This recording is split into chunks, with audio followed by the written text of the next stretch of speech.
मध्ये जी असामी आलेली आहे त्या अतिशय धडाडीच्या महिला आहेत, महिला नेत्या आहेत. 3 वेळा आमदार म्हणून सलग निवडून येणं अशी त्यांनी हॅट्रिक केलेली आहे आणि हे सहज सोपं नाहीये. अथक परिश्रम, लोकांच्या हाकेला धावून जाणारे आमदार म्हणून त्यांच्याकडे पाहिलं जातं. दहिसरच्या मनीषाताई चौधरी आपल्या सोबत आहेत. खूप खूप स्वागत मनीषाताई आपलं. मला असं वाटतं की एक प्रदीर्घ अनुभव आहे आपला. अनेक दिग्गजांबरोबर काम करण्याची संधी आपल्याला मिळालेली आहे आणि तुम्ही सुद्धा मतदारसंघ हा तुमचा अतिशय जबाबदारीनं इतक्या वर्षांमध्ये वेचला आहे आणि तो तयार असा केलेला आहे की तो आता भाजपचा गड झालेला आहे. कसं बघता ताई या गडाकडे आणि 3 टर्मच्या या 15-20 वर्षांच्या अथक परिश्रमांकडे? खरं म्हणजे लोकप्रतिनिधी म्हणून मी आज 6वी टर्म म्हणून मी काम करते. मी 2 वेळा डहाणू नगर परिषदेची नगरसेविका होती, 2.5 वर्ष नगराध्यक्ष आणि त्या काळामध्ये फक्त भाजपच्या 2 नगरसेविका असताना खरं मी नगराध्यक्ष झाले. आणि माझ्या नशिबाने म्हणा की नगराध्यक्षाचा 1 वर्षाचा कालावधी हा 2.5 वर्षाचा झाला आणि मला 2.5 वर्ष नगराध्यक्ष पद मिळालं. आणि त्या ह्याच्यात काम करत असताना खरं म्हणजे मी एक इंडस्ट्रियलिस्ट म्हणून आणि एक लॅबोरेटरी इन्चार्ज म्हणून सर्व्हिस करत होते. राजकारणाशी माझा काही एक संबंध नव्हता. आणि काम करत असताना वनवासी कल्याण केंद्राचे आमचे त्यावेळचे माधवराव काणे असतील, वसंतराव रानडे असतील, ह्या सगळ्यांच्या ह्याच्यातून मला भारतीय जनता पार्टीमध्ये सक्रिय काम करायला सांगितलं. 1987ला प्रमोदजीने सांगितलं तुझी नोकरी सोडायची. बरं, कठीण होता हा निर्णय? खूप कठीण निर्णय होता. मी एका फॉरेन कोलॅबरेशनमध्ये लॅबोरेटरी इन्चार्ज म्हणून काम करत होते आणि इलेक्ट्रोफॉर्मिंगच्या ह्याच्यातून माझं लॅब इन्चार्ज म्हणून काम करत असताना प्रमोदजी म्हणाले की नाही तुम्हाला संघटनेचं काम करायचं. त्यावेळेला माझे मिस्टर माझ्या पाठीशी खंबीर उभे होते. माझे मिस्टर म्हणाले जनतेचं काम करायचं असेल ते. आणि त्यावेळेला वंडर पाईल म्हणून हॉलंडचे आमचे जे कोलॅबरेशनमध्ये होते त्यांनी मला ट्रेनिंग दिल्यानंतर आमचं जे कोलॅबरेशन होतं ते कोलॅबरेशन हे कॅन्सल होत होतं. त्यांनी जाताना मी जेव्हा त्यांना एअरपोर्टला सोडायला गेली तर ते म्हणाले की मी तुला हा कॅमेरा देतोय कारण तू एक खूप हुशार मुलगी म्हणून खूप छान नॉलेज तू ह्या इलेक्ट्रोफॉर्मिंगमध्ये तयार केलेलं आहे. तर मी सांगितलं त्यांना की तुम्ही मला हा कॅमेरा देऊन काय करणार. म्हणजे 87ची गोष्ट आहे. म्हटलं मला ना इलेक्ट्रोफॉर्मिंगचं जे तुम्ही कोड वर्कमध्ये मला केमिकल देत आहेत त्या केमिकलचा फॉर्म्युला द्या. वा. तर ते मला म्हणाले मी तुला हा फॉर्म्युला देतो पण मला रायटिंगमध्ये दे, मी हा कधी कोणाला विकणार नाही. आणि मग मी आमचे पार्टनर होते रमेश मोदी, त्यांच्यासोबत मी इलेक्ट्रोफॉर्मिंगचं पहिलं निकल सल्फामेट माझ्या माहेरी बोर्डीला आम्ही 3 फेज इलेक्ट्रिक म्हणजे आपलं ॲग्रिकल्चरचं जे हे असतं त्याच्यावर बनवलं. आम्ही सक्सेस झालो. त्याच्यानंतर मग मी कन्सल्टंट म्हणून काम करत होते. मग प्रमोदजींच्या आग्रहास्तव नोकरी सोडली आणि माझे मिस्टर सर्व्हिस करायचे, मी बिझनेस करायचे. असं करून माझी सुरुवात झाली. अचानक एक दिवस मला सांगितलं तुम्हाला नगरसेविकेचा फॉर्म भरायचा आहे. तो पण कुठे, मी राहते कुठे आणि मला वेगळ्या ठिकाणून सांगितलं. आणि माझ्यासमोर दिग्गज ठाणे जिल्हा पत्रकार संघाच्या अध्यक्षांची सून उभी होती. बरं. आणि मला ओबीसीतून तिकीट दिलं. मला चॅलेंज केलं ओबीसीला. मग ओबीसीमधचा सुप्रीम कोर्टापर्यंत लढून समाजाला ओबीसीमध्ये GR काढण्यापर्यंत काम करण्याची संधी मला मिळाली. वा. आणि त्याच्यानंतर मी महाराष्ट्रामध्ये पहिली भारतीय जनता पार्टीची महिला बेसिकची ठाणे ग्रामीणची अध्यक्ष बनण्याचा मला सन्मान मिळाला. 3 वेळा नगरसेविका झाल्यानंतर त्यावेळेला भाजपची ताकद नव्हती विधिमंडळामध्ये. तर आमचे गोपीनाथ मुंडे म्हणाले, मनीषाताई तुम्हाला आम्ही MLC देऊ शकत नाही, पण मुंबई महानगरपालिकेच्या नगरसेविका म्हणून तुम्ही आता बोरिवलीला राहता तर तुम्ही निवडून येऊ शकता. आणि मग मी ज्या वॉर्डात राहते तो 9 नंबरचा वॉर्ड महिला लेडीज झाला. बरं. आणि कार्यकर्त्यांची ताकद ह्याच्यावर मी तिकडून निवडून आले. प्रभाग समितीचे अध्यक्ष झाले. प्रभाग समितीचे अध्यक्ष झाल्यानंतर अचानक भाजप शिवसेनेची युती तुटली आणि मी सोलापूरला सुभाष देशमुखांच्या प्रचारासाठी तिकडे होते सोलापूरला. मला फोन आला मनोज कोटकांचा, ताई कुठे आहात तुम्ही? म्हटलं मी सोलापूरला आहे. नाही तुम्ही ताबडतोब मुंबईला या. मग आशिष शेलारांचा फोन आला की ताई कुठे आहात तुम्ही, या युती तुटलंय, तुम्हाला लढायचंय. म्हटलं साहेब मला दहिसर लढून मी काय करू, आपल्याकडे काहीच नाही आहे, मला बोरिवली द्या. तर आशिषजी म्हणाले नाही. मग माझे मिस्टर म्हणाले की चॅलेंज स्वीकारावी आणि आपण लढूया. म्हणजे असं कोणी, विनोद घोसाळकर हे विभाग प्रमुख होते, सिटिंग आमदार होते, त्यांच्यासमोर लढणं भाजपची ताकद नसताना कठीण होतं. खरं. परंतु कार्यकर्त्यांची हिंमत, कार्यकर्त्यांची ताकद आणि माझ्या मिस्टरांची मॅनेजमेंट, की ह्या मतदारसंघात 28 ते 30 हजार लोक हे पालघरचे आहेत आणि पालघरला सगळं आरक्षण असल्या कारणाने आपण ही सीट काढू शकतो.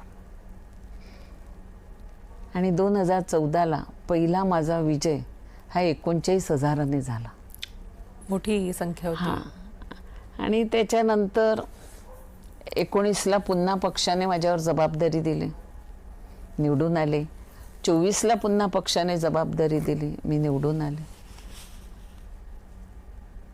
पण पक्षाची एकनिष्ठता आणि पक्षाच्या नेतृत्वाचा विश्वास आणि संघटनेचा बॅकबोन असलेला कार्यकर्ता हे त्रिकूट जुळल्यामुळे हा मतदारसंघ मी बांधू शकले. अनेक कठीण प्रश्न आले, पण प्रत्येकाला सामोरं जाऊन काम आणि विश्वास ह्याच्यानेच आपण पुढे आलो आहोत. दहिसरकरांनी पण तुमच्यावर विश्वास दाखवला आणि विकास कामं गेल्या दशकभरामध्ये इथं खूप झाली, तर त्याबद्दल सुद्धा जाणून घ्यायला आवडेल आम्हाला. 2014ला मी पहिल्यांदा आमदार झाले. त्यावेळेला मी पहिलं देवेंद्रजींना एक माझं पत्र दिलं की आपण विश्वास ठेवून मला आमदारचं तिकीट दिलं आणि दहिसरच्या जनतेने मला इतक्या भरघोस मताने निवडून दिले, तर मला दहिसरकरांसाठी काम करायचं. आणि ह्याच्यात ज्या मुंबईला 4 नद्या आहेत त्यातली मिठी, पोयसर, ओशिवरा आणि दहिसर ह्या 4 नद्या आहेत. तर मला दहिसर नदीचा विकास करायचा आणि खूप मोठी चॅलेंज होती. पण देवेंद्रजींच्या सहकार्यामुळे आणि प्रशासनाचा पाठिंबा आणि ह्याच्यातून पहिलं मी दहिसर नदी कुठून उगम पावते, दहिसर नदी कशी होती ह्याचा अभ्यास केला. त्याच्यानंतर एक एजन्सी लावून त्या दहिसर नदीसाठी आपल्याला कशी सुशोभित करायचे त्याचं एक व्यवस्थित प्रेझेंटेशन तयार केलं. आणि देवेंद्रजींना सांगितलं मला एक मॅनग्रोव्ह पार्क करायचं आहे, एक दहिसर नदीचं पुनर्वसन करायचं. देवेंद्रजींनी मला दोन्ही ह्याला मान्यता दिली आणि दहिसर नदीमध्ये आज सांगण्यास आनंद होतोय की 360 कोटीचा प्रोजेक्ट आपण दहिसर नदीमध्ये जवळजवळ प्रोटेक्शन वॉल ह्या 95% बांधून घेतल्या. त्याच्यावर 3 ब्रिज बांधले. त्याच्यानंतर ह्या नदीमध्ये 1952ला बैजू बावराची शूटिंग ही दैसन नदीमध्ये झाली होती. बरं बरं. आणि दैसन नदीचा उगम हा कॅनरी केव्ज पासून होतोय. आणि ही पूर्वी आमचे सगळे आगरी कोळी लोक ते बोटीने वसई विरार ह्या बाजूला प्रवास करायचे, मीरा रोड. इतकी सुंदर माझी दैसन नदी होती. वर्षानुवर्ष त्याच्यात तबेल्याची घाण टाकणं, हे करणं. मग त्याच्यासाठी आपण पहिलं प्रोटेक्शन वॉल बनवून घेतले. त्या दैसन नदीच्या आजूबाजूला जे लोक राहत होते त्या लोकांचं संपूर्ण पुनर्वसन होण्यासाठी एक प्लॉट होता MMRDAचा. बरं. तो प्लॉट सुद्धा MMRDAचा BMC कडनं, आम्ही MMRD कडनं BMC ला करून घेतला. आणि आज 1444 PAP बनतायत. आणि आता रडारचा मोठा प्रश्न सोडवल्यामुळे आता 1640 PAP बनणार आहे. आणि मीनवाईल तत्कालीन दराडे साहेब MMRDAचे चेअरमॅन होते. दराडे साहेबांकडनं मीटिंग घेऊन आपण ह्या सगळ्या लोकांना मीरा रोडला 450 लोकांना स्थलांतरित केलं. कठीण असतं इतक्या शेकडो लोकांना. आणि त्यांच्या सगळ्यांची घराची ॲग्रीमेंट करून दिले. आता त्या प्रत्येकाला 300 स्क्वेअर फूटचं घर 2028ला मी चाव्या देणार आहे. त्याचप्रमाणे 2 STP प्लांट, एक 5.5 MLD, एक 5 MLDचा आणि दुसरा 1.5 MLDचा. आज 6.5 MLD पाणी आपण गॅरेजसाठी, गार्डनसाठी दैसन नदीवरती देतोय. 3 ब्रिज बांधले मी, लोकांची कनेक्टिव्हिटी हे करून घेतली. त्यामुळे हा एक महत्त्वाकांक्षी प्रोजेक्ट केला. त्याचबरोबर माझा जो मॅनग्रोव्ह पार्क आहे, मला कुठलीही गोष्ट सहज मिळाली नाही. संघर्ष केल्याशिवाय काहीच झालं नाही. आणि त्या ह्याच्यातून मी मॅनग्रोव्ह पार्क सुद्धा आज बनवते. तो सुद्धा आम्ही 2028 डिसेंबरला लोकार्पण करू. काम चालू आहे त्याचं. मध्ये आमचं सरकार गेलं 2.5 वर्ष. त्यावेळेला माझ्या ह्याला थोडा स्टे मिळालेला होता. आता ते देवेंद्रजी पुन्हा आल्यामुळे ते आपण काम मॅनग्रोव्ह पार्कचं करत घेतलेलं आहे. तुम्ही प्रचारामध्ये आणि अनेकदा असं म्हणालात होता की मला झोपडपट्टी मुक्त दहिसर करायचंय. तुमचा हा निर्धार पूर्ण झालाय का खरंच? नाही, माझा निर्धार पूर्ण झाला नाही आहे. पण मला झोपडपट्टी मुक्त करत असताना अनेक अडथळे आले. कारण की माझ्या इकडे जे स्लम आहे ह्याला CRZचा सुद्धा प्रॉब्लेम येतो. त्याचप्रमाणे एका बाजूला मॅनग्रोव्ज आहेत. ह्या मॅनग्रोव्जचा पण परमिशन हा खूप मोठा प्रश्न असतो. परंतु आज मी जवळजवळ 4000 लोकांना घरं ही नॉर्दर्न हाईट्स आणि एनरोजमध्ये दिले, जनकल्याण सोसायटीमध्ये. 3600 घरं ही चांडकच्या माध्यमातून दिलेली आहेत. त्याचबरोबर आता आपल्या दहिसरमध्ये गोपीनाथ मुंडे ग्राउंड आहे,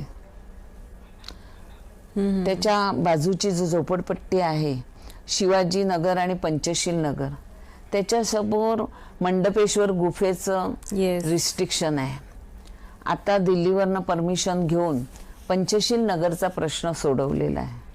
आता त्यांचं सुद्धा सगळ्यांचे एनेक्स्चर बनवून त्यांना आता आपण हे करतोय की झोपडपट्टी जाहीर करून त्यांना सुद्धा घरं देण्याचा आहे. मोठी गरज आमची झोपडपट्टी म्हणजे गणपत पाटील नगर. हो खरं. आणि ह्या गणपत पाटील नगरमध्ये अनेक समस्यांना सामोरं जावं लागतं. आणि ह्या सामोरं जात असताना ह्या समस्यामध्ये मेन म्हणजे गणपत पाटील नगरमध्ये 2014ला मी जेव्हा आमदार झाले तेव्हा 2014ला त्या गणपत पाटीमध्ये एक बल्ब लावायचा असेल तर लोकांना 600 रुपये द्यायला लागत होते. बापरे. एक पाण्याच्या केनला 20 रुपये द्यावे लागत होते. म्हणजे भूमाफिया आणि लाईट माफिया ह्यांनी इतकं थैमान घातलेलं होतं. मग मी निवडून आल्यानंतर टाटाशी हे करून आपण केबल टाकल्या. केबल टाकल्यानंतर त्याच्यावर सुद्धा माझे जे विरोधक होते त्यांनी कंप्लेंट केली आणि केबल काढून घेतली. पुन्हा मी CRZ ची परमिशन आणली, MCZMA ची परमिशन आणली. आणि खास करून हे गणपत पाटील नगर हे प्रायव्हेट आहे आणि दाजी सामंतांच्या नावावर असलेली ही जमीन आहे. बरं. मग त्यांच्याकडनं परमिशन घेऊन मी गणपत पाटील नगरमध्ये लाईट आणली. त्याच्यानंतर कोविडच्या महामारीमध्ये पाण्याला तिकडे सुद्धा MCZMA परमिशन, हे CRZ परमिशन, ओनरच्या परमिशन घेऊन त्यांना पाणी दिलं. त्याच्यानंतर देवेंद्रजींच्या माध्यमातून आपण ते स्लम डिक्लरेशन साठी गणपत पाटील नगरचं सुद्धा बायोमेट्रिक करून घेतलेलं आहे. आता एक परमिशन मिळाली की आपण ते स्लम डिक्लेअर करून त्यांना सुद्धा तिकडे घरं देणार आहोत. त्यामुळे झोपडपट्टी मुक्त करत असताना, सामोरे जात असताना ह्या ज्या अडचणी आहेत, CRZ असेल, मॅनग्रोव्स असतील, ह्याला सुद्धा तेवढंच. त्याचबरोबर मंडपेश्वर गुफेचं हाईट रिस्ट्रिक्शन आहे. आणि आत्ता ज्या आमच्या दहिसरकरांवरती मोठा एक प्रश्न होता तो म्हणजे आपल्याला माहिती असेल की वारंवार माझ्या मतदारसंघातील एअरपोर्ट अथॉरिटीचा विषय खरे लक्षवेधीच्या माध्यमातून मांडत होते.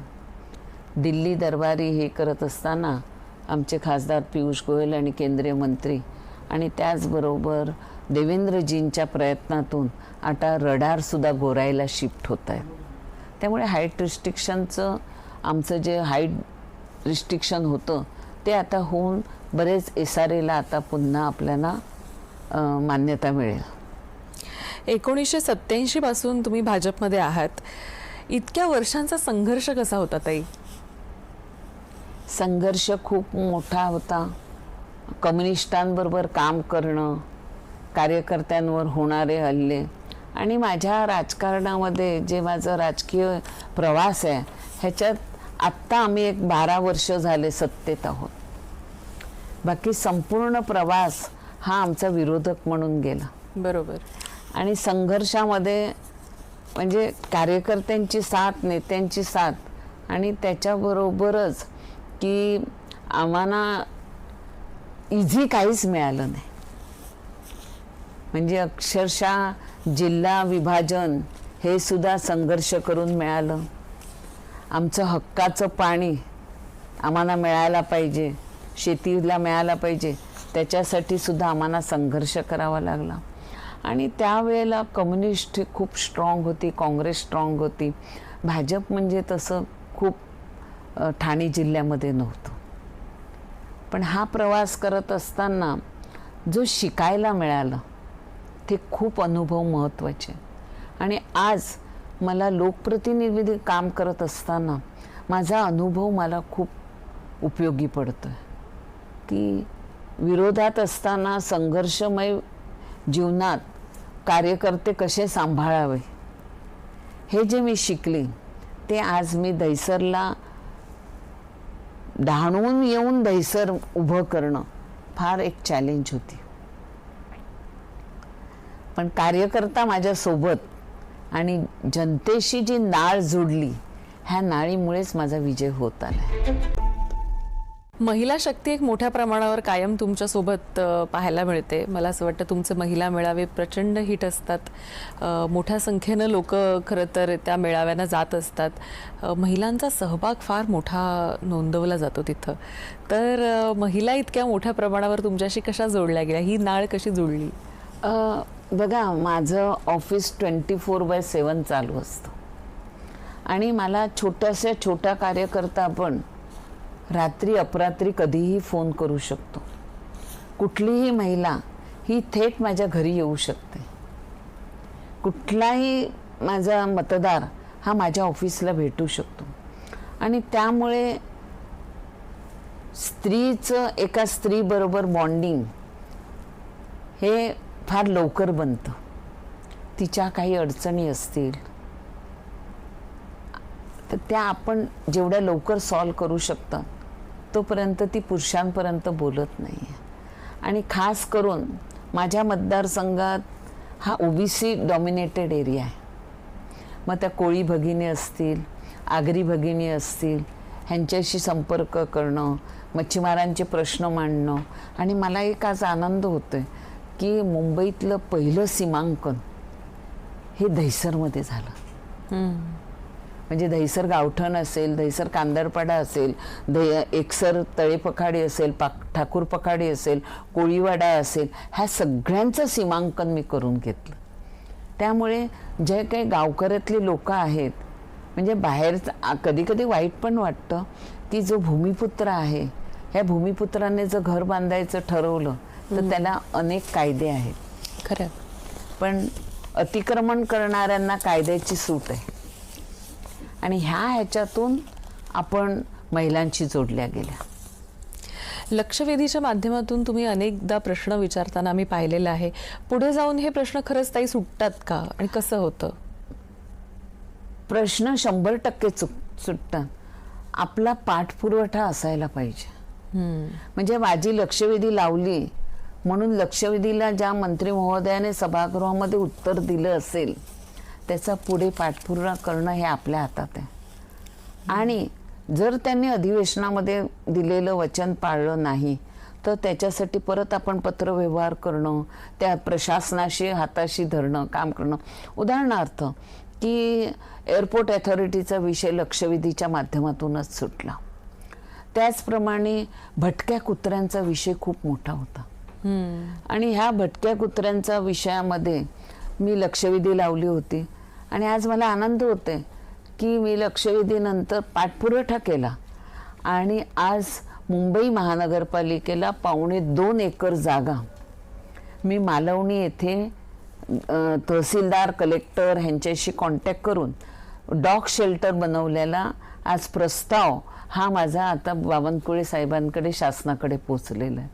म्हणजे पाठपुरवठा खूप इम्पॉर्टंट आहे. आणि राजकारणात जर तुम्हाला सक्सेस व्हायचं असेल तर प्रशासन आणि लोकप्रतिनिधी ही रथाच्या विकासाची 2 चाकं आहेत. त्यामुळे प्रशासनाकडे आपण काम करत असताना आम्ही लोकप्रतिनिधी हा अहम नसायला पाहिजे. प्रशासन तुम्हाला खूप काही शिकवतं. बरोबर आहे. आणि प्रशासन तुम्हाला खाली सुद्धा पाडतं. त्यामुळे राजकारणामध्ये पुढे यायचं असेल तर एक तर तुमचं मतदाराशी नाळ चांगली असायला पाहिजे, कार्यकर्त्याशी तुमचे संबंध चांगले असायला पाहिजे, प्रशासनाशी तुमचे संबंध चांगले असायला पाहिजे आणि नेतृत्वावर विश्वास पाहिजे. तर तुम्ही राजकारणात टिकू शकता. जसं मी म्हटलं की 1990च्या काळापासून तुम्ही राजकारणामध्ये सक्रिय आहात. डहाणूमध्ये तुमचं काम फारच उल्लेखनीय होतं, नगरसेविका, आमदार. आता याच्या पुढचा राजकीय प्रवास ताई कसा असेल? काही रूपरेषा आखून ठेवली आहे का स्वतःसाठी? मी स्वतःला खूप भाग्यशाली समजते की एक शेतकऱ्याची मुलगी असेल, बहुजन समाजातली महिला असेल. मला माझ्या पक्षाने खूप काही दिलं. त्याच्यामध्ये पहिले डहाणू नगरपालिकेची महिला नगराध्यक्ष होण्याचा सन्मान मला मिळाला. डहाणू नंतर मुंबईतील दहिसरची पहिली महिला आमदार होण्याचा मला सन्मान मिळाला. आणि पक्षाकडे पक्षनिष्ठा ही माझ्यासाठी सर्वस्व आहे की मला पक्षाने जे काही दिलं त्याच्यात मी समाधानी आहे. पण आम्ही जे दिवस बघत होतो की आज 2 खासदारांपासून देशाचं उच्चोत्तम स्थान राष्ट्रपती भाजपचे आहेत, प्रधानमंत्री भाजपाचे आहेत, आमचे मुख्यमंत्री भाजपाचे आहेत, पालकमंत्री भाजपाचे आहेत, खासदार भाजपाचे आहेत, आमदार भाजपाचे आहे, महापौर आमचं आहे. हे दिवस बघणं हे माझं भाग्य आहे की ज्या संघर्षासाठी आम्ही लढलो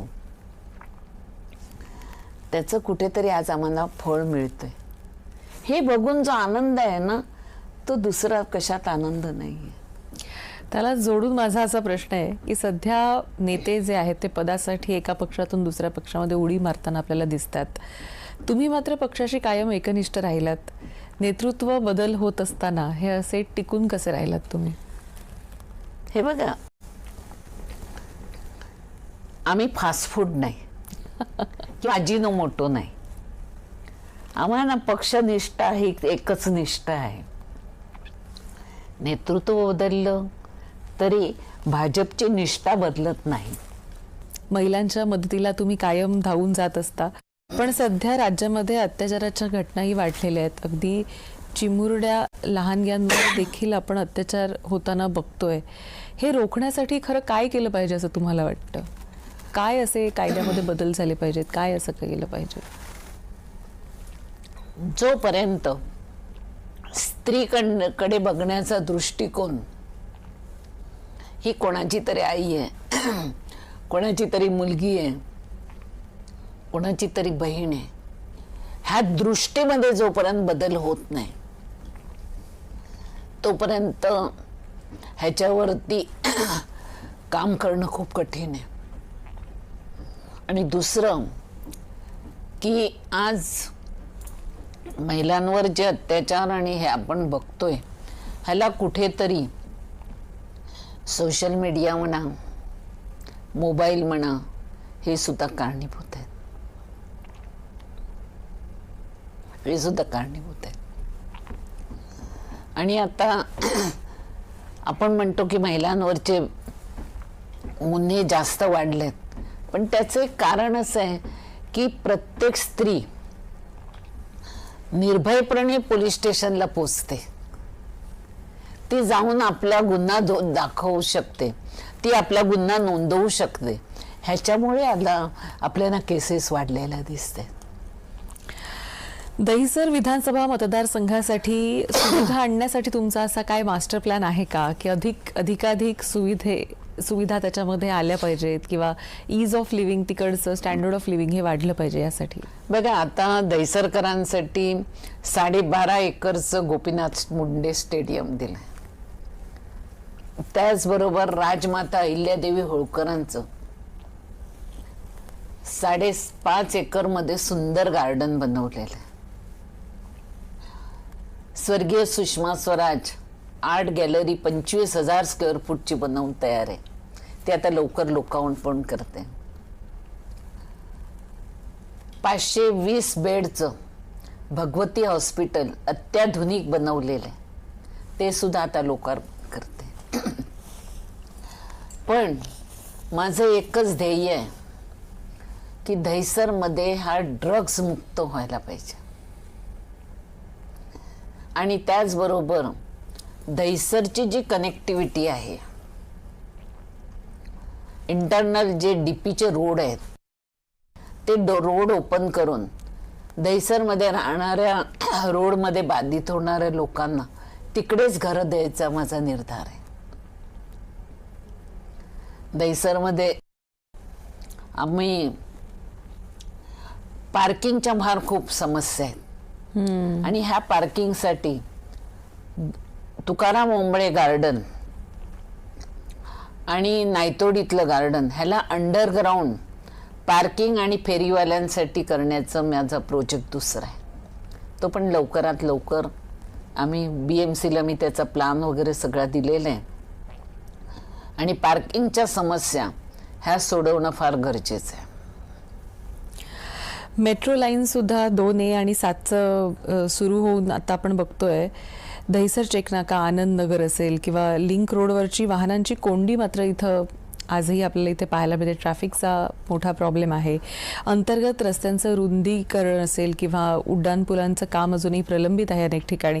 या बाबतीमध्ये आपल्याला हे स्पीडअप कसं करता येईल यासाठी काही तुमचा दहिसरमध्ये मेट्रो कनेक्टिव्हिटी झालेली आहे.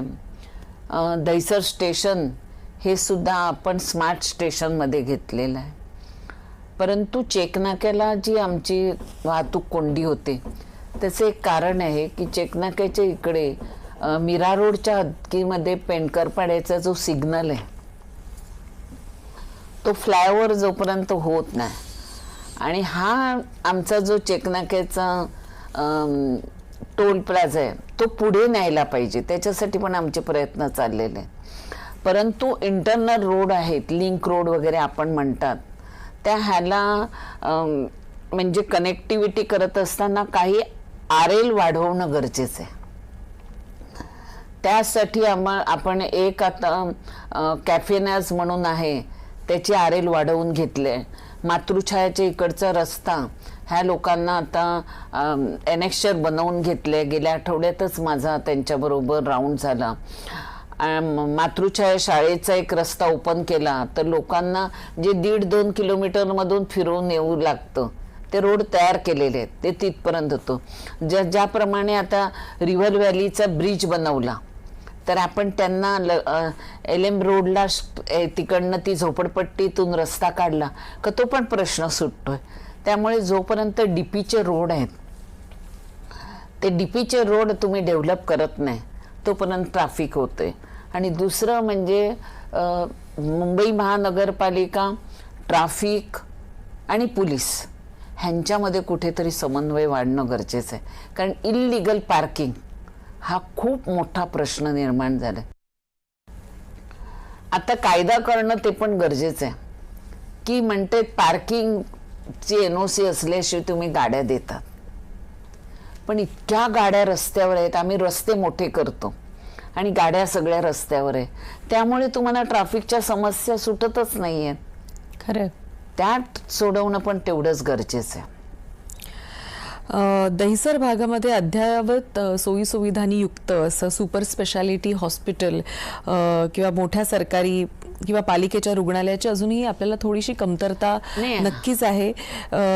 अनेकांना बोरिवली किंवा कांदिवलीमध्ये जावं लागतं. दहिसरमध्येच मोठं हक्काचं असं रुग्णालय आता भगवती होते ना, झालंय 500 बेडचं भगवती हॉस्पिटल होते. आपला दवाखाना आम्ही चालू केलेले आहेत तिकडे. आता वायर तावडेवरती परवाच आपण पुन्हा त्याचं संपूर्ण पुनर्वसन करतोय वायर तावडे दवाखान्याचं. आणि एक जो प्लॉट आहे तो नवागावच्या इकडे, तिकडे पण सुपर स्पेशालिटीचं हॉस्पिटलचा प्रोजेक्ट केलेला आहे. शताब्दी हॉस्पिटल आता नवीन होते, त्यामुळे तिकडे पण आपण प्रयत्न करतोय की शताब्दी हॉस्पिटलमध्ये केमो आणि कॅन्सरचे ट्रीटमेंट मिळतील असं नवीन शताब्दीला होईल. आणि कॅथलॅब वगैरे हे सगळं आम्ही भगवतीमध्ये करणार आहोत. भगवतीमध्ये PM सेंटर पण चांगलं आपलं गव्हर्नमेंटचं आहे. आणि त्याचबरोबर आपण 50 भगवतीमध्ये 50 फ्रीजर ठेवलेत, त्यामुळे आपण बॉडीसुद्धा तिकडे डेड बॉडी ठेवण्यासाठी ती पण प्रोव्हिजन केलेली. ज्या मुलींना किंवा महिलांना राजकारणामध्ये ज्या येऊ इच्छितात त्यांना तुम्ही काय संदेश द्याल? 50% आरक्षण स्थानिक स्वराज्य संस्थेमध्ये मिळालेलं आहे. आपले आदरणीय प्रधानमंत्री नरेंद्र मोदीजींच्या माध्यमातून आपल्याला आता लवकरच 2029ला 33% आरक्षण लोकसभा आणि विधानसभामध्ये मिळणार आहे. पण महिलांनी राजकारणात येत असताना पहिलं म्हणजे त्यांनी संघटनात्मक काम करणं गरजेचं आहे. संघटनेतून आलेल्या महिला ह्या राजकारणात लोकप्रतिनिधी बनून यशस्वी होऊ शकतात. कारण की त्यांचा जो पाया आहे हा पाया जोपर्यंत मजबूत होत नाही तोपर्यंत तुम्ही योग्य असं लोकप्रतिनिधी म्हणून काम करू शकत नाही. राजकारणात येणाऱ्या महिलांनी जोडाव्यात, चांगल्या क्षेत्रातल्या महिलांनी जोडाव्या, पण त्याचबरोबर त्यांनी आजीनं मोठं होता कामा नये. की मला राजकारणात जॉईन झाली म्हणजे मला प्रथम नगरसेविका बनायचं आहे, मला आमदार बनायचं आहे, मला खासदार बनायचं आहे, ही इच्छा नेहमी असावी. पण त्याच्यासाठी तुमचा जो बेस आहे, फाउंडेशन आहे, हे मजबूत असायला पाहिजे. पक्षाची निष्ठा काय आहे, पक्षाची तत्व काय आहेत, ह्याशी जर एकनिष्ठ राहण्याचं तुम्ही केलं तर तुम्हाला कोणच हलवू शकत नाही. आणि मग महिला ह्या सक्सेसफुल होऊ शकतात. आज आपल्या भारतीय जनता पार्टीमध्ये सर्वात जास्त लोकप्रतिनिधी कुठच्या पक्षाचे असतील तर ते आमच्या भाजपचे. खासदार कुठच्या पक्षाचे असतील तर भाजपचे. आमदार कुठच्या पक्षाचे असतील तर भाजपचे. नगराध्यक्ष कोणाचे सर्वात जास्त भाजपचे. महापौर कोणाच्या महिला जास्त तर भाजपचे. ह्याचं कारण आहे आमची महिला संघटन आणि महिला शक्ती ही राजमाता आमच्या सिंध्या होत्या ह्यांच्यापासून आम्ही बघत आलेलो आहोत, त्यांच्यासोबत काम करत आम्ही आलेलो आहोत. त्यामुळे महिला शक्ती, नारी शक्ती हा पक्षाचा बॅकबोन आहे. लोकप्रतिनिधी म्हणून तुम्ही अनेक कामं आता इतक्या वर्षांमध्ये केलेली आहेत, पण अशी कोणती कामं आहेत जी तुमच्या आजही स्मरणात आहेत की असं वाटतं की चीज झालं हे काम करून? असं नाही, लोकप्रतिनिधी काम करत असताना की जी लोकांच्याही लक्षात आहेत अशी टॉप 3 कामं तुम्ही काय सांगाल? माझ्या लक्षात आहेत ते म्हणजे माझं एक मॅनग्रोव्ह पार्क, पर्यटन क्षेत्र. दुसरं माझी दहिसर नदी. ज्या दिवशी माझी दहिसर नदी माझ्या स्वप्नातली आहे ती पूर्ण होईल त्यावेळेला जनतेला खूप मोठा आधार होईल. आणि ज्या लोकांनी मला विश्वास ठेवून माझ्या शब्दावरती सगळी लोक आज मुंबईच्या बाहेर मी पाठवलेले आहेत, त्या सगळ्यांना माझ्या हाताने चाव्या देऊन त्यांचं पुन्हा त्यांच्या स्वघरी येतील ह्या दिवसाची मी वाट बघत आहे. दहिसर हा मुंबईचा उत्तर प्रवेशद्वार मानला जातो. मेट्रो आल्यानंतर सुद्धा आपण बघतोय की ट्रॅफिकची समस्या इथं कायम आहे. प्रशासनाच्या नियोजनामध्ये काही कुठे कमतरता राहिली असं वाटतं का तुम्हाला? तसं म्हणता येणार नाही, पण आता बोरिवली दहिसर हे मुंबईचं हब होणार आहे. कारण की आपण बोरिवलीवरून ठाण्याला, कासारवडवलीला अंडरग्राऊंड टनेलने रस्ता करतोय. त्याचबरोबर आपला कोस्टल रोड होतोय. एका बाजूला लिंक रोड आहे, एका बाजूला रेल्वेची कनेक्टिव्हिटी आहे, एका बाजूला मेट्रोची कनेक्टिव्हिटी आहे. आणि ह्याच्यातून लोकसुद्धा आता मुंबईतून म्हणजे मुंबई सिटीतून बरेचसे लोक उपनगरात दहिसर बोरिवलीला यायला लागलेले. आणि त्याच्यासाठी रोड कनेक्टिव्हिटी फार महत्त्वाची आहे. आणि त्याच्या पार्किंगचा हा मोठा प्रश्न सुटला तर मला वाटतं की दहिसर बोरिवलीसाठी आपण आजच्या तारखेला सुद्धा जर पोल्युशन बघितलं तर मुंबईत सर्वात कमी कुठे पोल्युशन आहे तर ते दहिसर बोरिवलीला. कारण नॅचरली एका बाजूला आपल्याला नॅशनल पार्क मिळालं आहे आणि एका बाजूला मॅनग्रोव्ज आहेत, त्यामुळे ओझोनचं प्रमाण आपल्या इकडे जास्त आहे. वाढती लोकसंख्या, झोपडपट्ट्या, पर्यावरण आणि पायाभूत सुविधा या सगळ्यांमध्ये शहराचा समतोल बिघडतोय असं वाटतं का ते तुम्हाला? वायडर पर्स्पेक्टिव्हने हा प्रश्न विचारते, कारण अनेक काळ आपण राजकारणात आहात, अनेक धोरणांवर आपण बोललेले आहात. शहर म्हणून जेव्हा आपण विचार करतो आपल्या शहराचा तेव्हा बघा ना, आता आपली कॅपॅसिटी 20 वर्षापूर्वीचं दहिसर, पूर्वीचं ना आजचं दहिसर, आज आपल्या इकडे 39-40 फ्लोअरचे टॉवर झालेले आहेत, बरोबर. आपली ड्रेनेज सिस्टम ती त्याच वेळेची आहे, खरं बरोबर आहे. पाण्याच्या लाईन त्याच आहेत. आता रिडेव्हलपमेंट जे होतं ह्या रिडेव्हलपमेंटमध्ये ग्राउंड प्लस 4च्या बिल्डिंग आहेत. आज त्या ग्राउंड प्लस 4च्या 30 ह्याचे टॉवर झाले, बरोबर. त्यांचं स्ट्रॉंग वॉटर ड्रेन तेवढेच वाढलंय, पाणी पुरवठा आहे. त्याचबरोबर हॉस्पिटलायझेशन आहे. आज इतके सुपर स्पेशालिटी हॉस्पिटल झालेले आहेत, पण मॅन पॉवर वाढल्यामुळे ह्या कुठेतरी कमतरता जाणवणारच आहे. आणि त्याच्याचसाठी आपल्याला DP-मध्ये आरक्षण हे तेवढंच महत्त्वाचं आहे. हॉस्पिटल आरक्षण असेल तुमची, त्याचबरोबर तुमचं कम्युनिटी हॉल्स आहेत त्याचं आरक्षण असेल, त्याचबरोबर शाळा कॉलेज ह्याचं आरक्षण आहे. आज आपल्या भागामध्ये तुम्ही बघाल तर दहिसर नंतर डायरेक्ट अंधेरीला कॅन्सर हॉस्पिटल आहे रेडिएशनसाठी. त्यामुळे लोकांचा फ्लो हा दहिसरकडे जास्तच आहे. दहिसरला जो भाव आहे तो आज तुम्ही 2 वर्षात बघितला असेल तर काही भागामध्ये म्हणजे उदाहरणार्थ गोरेगावच्या पेक्षा रेंट जास्त आहे दहिसरला. नाही, दहिसरचा कायापालट खूप वेगानं होतोय, ही गोष्ट तितकीच खरी आहे. आज इतकी वर्ष तुम्ही राजकारणात आहात, त्यामुळे हा प्रश्न राहून राहून विचारावासाच वाटतो की राजकारणामुळे तुमच्या वैयक्तिक आयुष्यामध्ये कुटुंब, नातेसंबंध यांच्यावर कधी परिणाम झालेला होता का? आणि घर आणि राजकारण ही तारेवरची कसरत तुम्ही कशी केलीत? आज मला एक अजून सहन करावं लागतं की मी जेव्हा राजकारणात होती तेव्हा मला एक मुलगा आणि एक मुलगी. पण दोघांना मी वेळ देऊ शकत नव्हते. म्हणून मग माझ्या मुलाला आम्ही पाचगणीला हॉस्टेलला टाकलं होतं. आणि हॉस्टेलला टाकल्यामुळे साधारणतः मुलगी ही आपल्या घरी होती. आणि त्यावेळेला माझा मुलगा नेहमी म्हणायचा की तुला राजकारण करायचं होतं म्हणून तुम्हाला हॉस्टेलला टाकलं. तर कुठेतरी माझ्या मुलांना जे माझं वैयक्तिक प्रेम देत असताना मी कुठेतरी कमी पडली असं मला वाटलं. परंतु माझ्या नातेवाईकांनी पण तेवढाच मला पाठिंबा दिला की मी कोणाच्या लग्नाला गेली नाही, मी कोणाच्या सुखादुखाला गेली नाही. पण त्यांनी मला खूप समजवून घेतलं की कार्यकर्त्याकडे कुठलं दुःखच झालं तर मी पहिली धावते. कार्यकर्त्याकडे लग्न असलं तर आम्ही जातो, पण नातेवाईकांकडे नाही गेलं तरी त्यांनी मला समजावून घेतलं. हाच खरा माझा राजकारणातला विजय. हल्लीच्या राजकारणामध्ये जर टिकून राहायचं असेल तर तुम्हाला काय वाटतं, काय महत्वाचं आहे, नशीब की सातत्य? सातत्य. सातत्य खूप महत्त्वाचं आहे. आपली निष्ठा खूप महत्त्वाची आहे. आणि काही तत्व ही स्त्री म्हणून आपण सांभाळणं म्हणा किंवा त्याच्यावरती प्रतिबंध घालणं हे सुद्धा तेवढंच गरजेचं आहे. स्त्रीला मर्यादा खूप आहेत आणि स्त्री हे काचेचं भांडं आहे.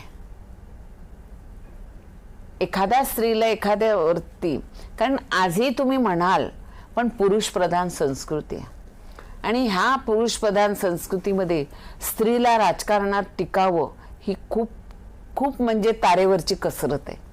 आणि ह्या तारेवरच्या कसरतीत जर तुम्हाला सक्सेस व्हायचं असेल तर माझ्या वडिलांनी एक मला मंत्र दिला होता, adjustment plus sacrifice is equal to success of life.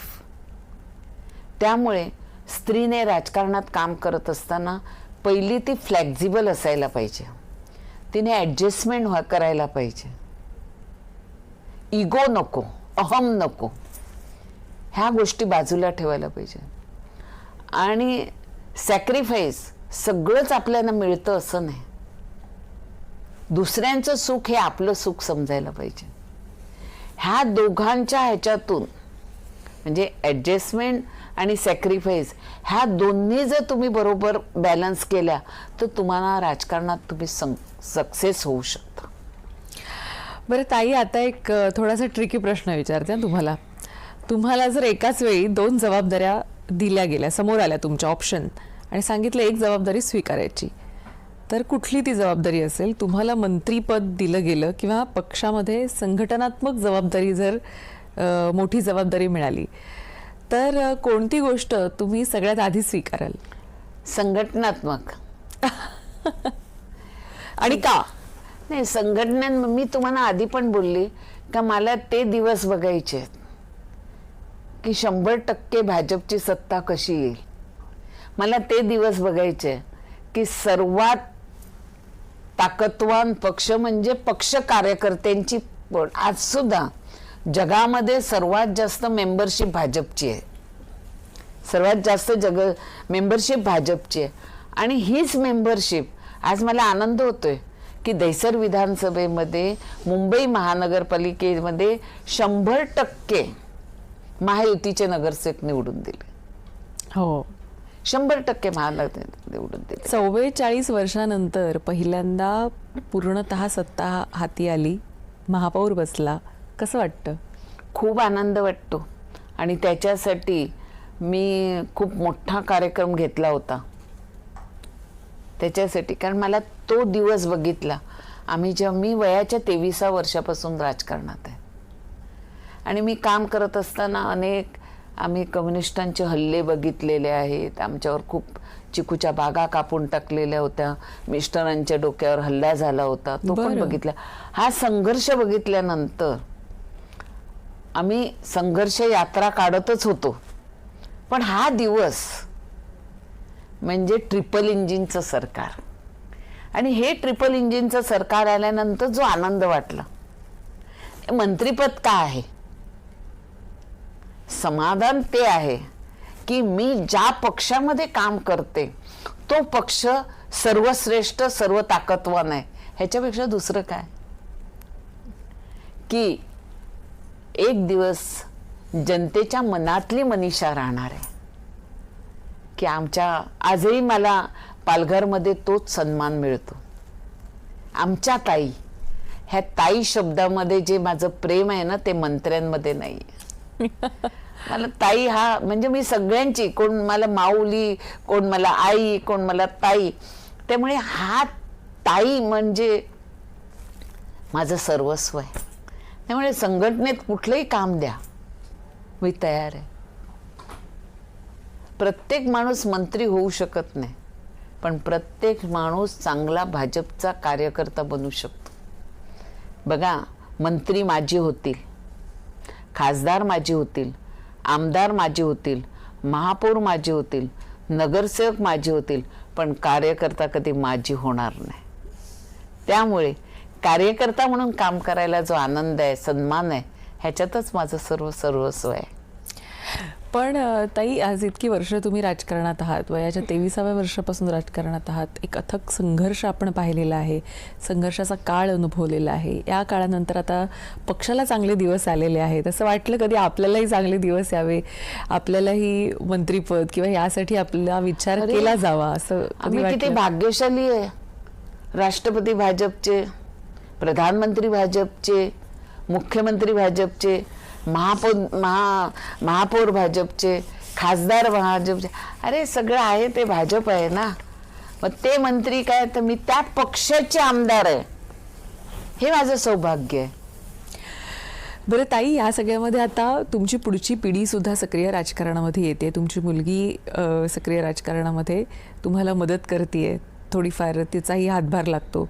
तर तिच्याबद्दल काय सांगाल? माझी मुलगी अगदी वयाच्या 5 वर्षापासून माझ्याबरोबर जंगलात फिरत होते, प्रचाराला फिरत होते. तेव्हापासून ती काम करते. लग्न होईपर्यंत, लग्नाच्या आधी ती युवा मोर्चामध्ये काम करायची. नंतर मग लग्नाच्या वेळेला मी थोडं जरा राजकारणापासून तिला बाजूला ठेवलं होतं, कारण की समोरच्या घरी राजकारण आवडतं किंवा नाही आवडत ह्याच्यासाठी. पण नंतर तिचं लग्न झाल्यापासून 2017 पासून ती सक्रिय आहे आणि आता भारतीय जनता पार्टी महिला मोर्चाची मुंबईची महामंत्री म्हणून ती धुरा सांभाळते. आणि निश्चितच तिने सुद्धा आपली दूरदृष्टी ही संघटना मजबूत ह्याच्यावर ठेवली तर पुढे भविष्य उज्ज्वल आहे. तुम्ही म्हणताय की संघटन मजबूत जेव्हा होतं तेव्हा तो पक्ष कधीही डगमगू शकत नाही. त्यामुळे संघटनात्मक जी ताकद आहे ती अधिकाधिक वाढली पाहिजे. आणि जी लोक संघटनेमधून येतात ती अधिक परिपक्व होतात, कारण अनेक समस्या, अनेक चुनौत्या ज्या असतात त्याचा थेट त्यांना तिथं निराकरण करायचं असतं. तर हे सगळं होत आहे. दहिसरमध्ये सुद्धा अनेक प्रकल्प आता तुम्ही आणता आहात. पण तुम्हाला असं काय वाटतं की ह्या ज्या 1-2 गोष्टी आहेत त्याच्यावर अधिक थोडासा भर पडणं आवश्यक आहे, जेणेकरून दहिसरकरांचं थोडं अधिक भलं होईल? ह्यासाठी तुम्हाला काय वाटतं, असे कुठल्या गोष्टी? दहिसरचं खरं म्हणजे दहिसरची ट्रॅफिक समस्यांबरोबरच दहिसरचे जे रोड कनेक्टिव्हिटी आहे ती सोडवणं गरजेचं आहे. दहिसरच्या लोकांना इकडे तिकडे न जाता भगवती हॉस्पिटल लवकरात लवकर त्यांना सगळ्या सुविधा तिकडे मिळतील त्याच्यासाठी प्रयत्न चालू आहे. चांगलं कॉलेज ह्या इकडे यायला पाहिजे. आणि ज्येष्ठ नागरिकांसाठी चांगला विरंगुळा, आणि त्याच्यासाठी माझं एक दहिसर पूर्वेला जसं प्रबोधनकार ठाकरे नाट्यगृह माझ्याकडे आहे पश्चिमेला, तसं दहिसर पूर्वेला नाट्यगृह करण्याचं हा सुद्धा माझा एक मानस आहे. त्याचबरोबर दहिसर मेट्रो जी आहे, जी गुंदवलीवरून स्ट्रेट आता ह्याला जाते मीरा रोडला, तर ती गुंदवली व्हाया दहिसर DN नगर, ह्याच्यासाठी 2 तारखेला माझी मीटिंग आहे MMRDAला, आणि तो सुद्धा प्रश्न सोडवायचा आहे. त्याचबरोबर झोपडपट्टी मुक्त दहिसर हे काम पूर्ण करायचं आहे. आणि देवाभाऊ आहेत त्यामुळे माझी सगळी कामं आहेत. बरं, ह्या वेळेला ज्या निवडणुका घडल्या तर त्यामध्ये सगळे नगरसेवकही तुम्ही निवडून आणलेत, तर किती दमछाक झाली किंवा किती धावपळ करावी लागली. आणि मला असं वाटतं की इतकं सगळ्याच्या सगळ्या नगरसेवकांना निवडून आणणं पण हे सुद्धा तितकंच एक मोठं शिवधनुष्य होतं. दहिसरकरा माझा मतदार आहे, यांचा जो माझ्यावर असलेला विश्वास आणि प्रेम, ह्या माध्यमातून आजपर्यंत दहिसरकरांनी जे प्रेम दिलेलं आहे ते मी कधी विसरू शकत नाही.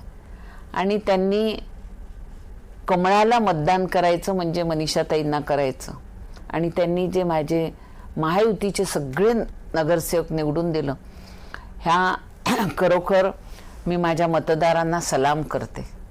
कोणतीही अपेक्षा न करता मतदार जो पाठिंबा देत आहेत आणि दहिसरच्या जनतेचं जे माझ्यावर प्रेम आहे, आणि खास करून भारतीय जनता पार्टीच्या कार्यकर्ते, आज आमचं बूथ मजबूत तर वॉर्ड मजबूत, आणि वॉर्ड मजबूत तर विधानसभा मजबूत, हे जी आमची त्रिसूत्री आहे ही भाजपचं खरं मंत्र आहे. आणि हा अपनावला तर कुठलाही कार्यकर्ता कधीही, जसं इतर पक्षात बघा तुम्हाला की सर्व ठिकाणी खानदान येतं, पण एक चहा विकणारा माणूस देशाचा पंतप्रधान बनू शकतो. आताच विधान परिषदेचे आमदार निवडून गेले, सगळे संघटनेतले गेले.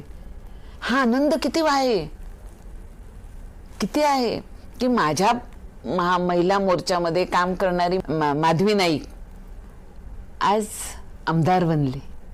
कर्जतकर आमचे संघटन मंत्री ते आमदार बनले. हे सगळं बघितल्यानंतर खूप आनंद होतोय, खूप आनंद होतोय.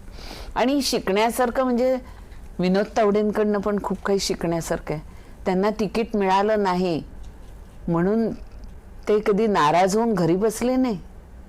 पक्ष, तेच माझ्या मुलीने सुद्धा खूप तयारी केली होती, पण तिला तिकीट नाकारलं. म्हणजे पक्षाने, देवेंद्रजींनी तर तिकीट दिलेलं होतं, कोर कमिटीने तिकीट दिलं होतं, पण पक्षाचा एक निर्णय झाला की आमदारांच्या मुलांना तिकीट द्यायचं नाही. पण आम्ही योगिताताईंना आमच्या वॉर्डमधून निवडून दिलं ना. असं नाही की माझ्या मुलीला तिकीट दिलं नाही म्हणून मी रागावून त्याचा द्वेष करीन. मी सगळ्या नगरसेवकांना निवडून आणलं. नाही, मला असं वाटतं की ही त्याग भावना देखील तितकीच महत्त्वाची आहे. की मला असं वाटतं तुमचा जो प्रदीर्घ अनुभव राहिलेला आहे संघटनेमध्ये काम करण्याचा, त्यातूनच मला वाटतं हे आलं असावं. आणि मला असं वाटतं सगळेच नगरसेवक ह्यावेळेला निवडून आणण्यामध्ये तुम्हाला यश मिळालेलं आहे. छान दहिसरकरांनी आम्हाला प्रेम दिलं. महायुतीचे 9 उमेदवार हे आपण निवडून आणले. आणि एक सांगण्यास दुसरा आनंद वाटतो की कुठलंही आमिष दिलं नाही कोणाला. माझं काम आणि माझं कर्तृत्व ह्याच्यावरच विश्वास ठेवलेला आहे, आणि हा विश्वास कायम लोकांचा माझ्यासोबत राहील. नक्कीच तुम्हालाही पुढच्या वाटचालीसाठी खूप खूप शुभेच्छा. खरं तर आज तुम्ही इथं आलात, आम्हाला वेळ दिलात, आणि अनेक विषयांवर दहिसरकरांचे अनेक प्रश्न त्यांना आपण वाचा फोडलीत, आणि दहिसरकरांसाठी काय नवीन येत आहे हे देखील तुम्ही तर सांगितलेलं आहे. खूप खूप शुभेच्छा. तुमचे जे काही प्रोजेक्ट्स आहेत ते देखील लवकरात लवकर मार्गी लागो, आणि तुम्हाला पुढच्या वाटचालीसाठी अनेक शुभेच्छा. धन्यवाद. आता कॉफीमध्ये वेळ झालेली इथेच थांबायची, पण तुम्ही कुठेही जाऊ नका, पाहत राहा फक्त